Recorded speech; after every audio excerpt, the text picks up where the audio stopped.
नमस्कार, बहुत स्वागत है आप सभी का छत्तीसगढ़ एक्सप्रेस में और मैं हूं आपके साथ शिवांगी। बुलेटिन की शुरुआत करते हैं बड़ी खबर के साथ। रायपुर से मिल रही है। बीजेपी आज करेगी नया भारत उत्सव कार्यक्रम का आयोजन। महाजन संपर्क अभियान के तहत नया भारत उत्सव मनाया जाएगा। सुबह 11 बजे एनआईटी में कार्यक्रम का आयोजन होगा। सांसद सुनील सोनी के नेतृत्व में कार्यक्रम का आयोजन किया जाएगा। उत्सव में लगाई जाएगी विकास प्रदर्शनी। 3D रंगोली के माध्यम से केंद्र सरकार की योजनाओं का प्रदर्शन होगा। युवा संवाद के माध्यम से शहर के युवाओं से बातचीत की जाएगी। सांस्कृतिक कार्यक्रमों के साथ विभिन्न प्रतियोगिताओं का भी यहां आयोजन होगा। स्कूल छात्रों के कॉलेज के छात्रों के बीच आरएसएस और बीजेपी नेता जाएंगे। मोदी सरकार की 9 साल की योजनाओं को लेकर चर्चा करेंगे। नया भारत उत्सव के तहत एनआईटी रायपुर में जाएंगे भाजपा नेता, युवा सांसद। कार्यक्रम में पुणेंद्र सक्सेना, सुनील सोनी सांसद रायपुर में उपस्थित रहेंगे। तो नया भारत उत्सव का ये कार्यक्रम आयोजन किया जा रहा है। बीजेपी आज नया भारत उत्सव कार्यक्रम का आयोजन करेगी। महाजन संपर्क अभियान के तहत नया भारत उत्सव ये कार्यक्रम मनाया जाएगा। सुबह 11 बजे एनआईटी में कार्यक्रम का आयोजन होगा। तो इसी खबर में अधिक जानकारी के लिए हमारे साथ रायपुर से स्वाति कौशिक लाइव जुड़ चुकी हैं। स्वाति, बीजेपी नया भारत उत्सव कार्यक्रम का आयोजन कर रही है। आज से किस प्रकार का ये कार्यक्रम रहेगा? इस कार्यक्रम का उद्देश्य क्या है? स्वाति।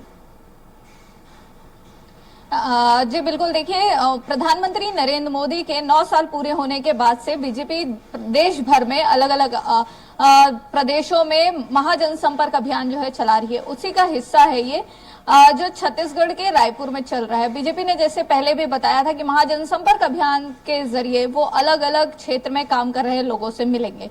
उसी कड़ी में इस कार्यक्रम का आयोजन आज रायपुर में किया गया है और लगातार सांसद सुनील सोनी द्वारा अलग अलग तरह के कंपटीशन, चाहे वो स्कूल लेवल के बच्चे हो, चाहे वो कॉलेज लेवल के बच्चे हो, यूनिवर्सिटी लेवल के स्टूडेंट्स हो, सबके साथ संपर्क बनाने के लिए painting competition, rangoli competition, debate, elocution, इस तरह के कॉम्पिटिशन्स का आयोजन किया गया।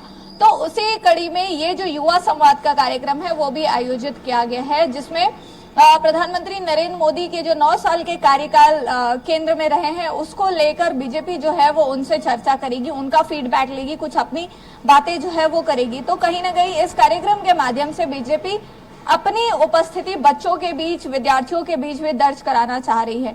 तो इसी उद्देश्य के साथ ये पूरा कार्यक्रम जो है वो शुरू हुआ है युवा संवाद का। इसके पहले अभी हमने देखा कि महाजन संपर्क अभियान के माध्यम से बीजेपी लगातार अलग अलग वर्ग के लोगों के साथ जुड़ती रही है। उसी कड़ी में ये एक और कार्यक्रम। जी तो स्वाति, क्या लगता है, बीजेपी लगातार कार्यक्रमों का आयोजन कर रही है। विधानसभा 2023 के चुनाव भी नजदीक है। बीजेपी को इसका कितना क्या फायदा हो सकता है? लगातार मोदी के कार्यकाल, केंद्र सरकार के कार्यकाल को 9 साल पूरे हो चुके हैं और जो राज्य सरकार है भारतीय जनता पार्टी, वो लगातार मोदी के 9 साल के कार्यकाल की योजनाएं जो है आम जनता तक पहुंचा रही। और खासकर माना जाए तो बीजेपी का जो मुख्य फोकस है वो युवाओं पर है। और आज भी जो कार्यक्रम आयोजन किया जा रहा है उसमें भी जानकारी मिल रही है कि युवाओं के जरिए संवाद किया जाएगा, युवाओं से पूछा जाएगा कि 9 साल में क्या कार्यकाल रहा है। तो मुख्य फोकस जो है वो युवाओं पर है। स्वाति। जी बिल्कुल, देखिए, इस कार्यक्रम के माध्यम से बीजेपी युवाओं पर फोकस कर रही है। वैसे भी अगर प्रदेश में स्थिति पॉलिटिकली अगर हम समझने की कोशिश करें तो सीट्स सभी बीजेपी के पास बहुत कम है। इस बार बातें भी ऐसी, चर्चाएं भी चली हैं कि नए चेहरे, युवा चेहरों को जो है वो अधिक मौका दिया जाएगा। इसके पहले भी हमने कांग्रेस अभी सत्ता में है प्रदेश में, हमने देखा कि कांग्रेस के आधा विधायक, मतलब लगभग 50% विधायक जो हैं कांग्रेस के, वो यंग फेस है। तो बीजेपी लगातार इसी कोशिश में है कि युवा चेहरे खोजे जाएं, नए चेहरे खोजे जाएं। उस लिहाज से भी ये जरूरी है।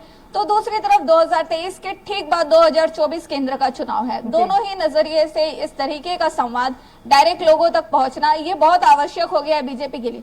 फिलहाल तो छत्तीसगढ़ प्रदेश की अगर हम बात करें तो बीजेपी जो है वो विपक्ष में है, बहुत कम सीटों के साथ है, लेकिन फिर भी अपनी उपस्थिति बनाए रखने के लिए इस तरह के कार्यक्रम, और चूंकि कांग्रेस लगातार यहाँ पर इल्जाम लगाती रही है कि 15 साल में कौन से काम किए जिनको ये प्रोजेक्ट करना चाहते हैं, क्या वो काम कम पड़ गए कि अब वो बीजेपी के केंद्र के काम को यहाँ पर प्रोजेक्ट करके वोट मांगना चाह रहे हैं। इस तरीके के इल्जाम जो है कांग्रेस शुरू से लगा रही है। इस बिल्कुल महाजनसंपर्क स्वाति, अभियान बने के शुरू रहिए होने के हमारे पहले साथ, से। तो आगे इसी आपसे और भी जानकारी लेंगे।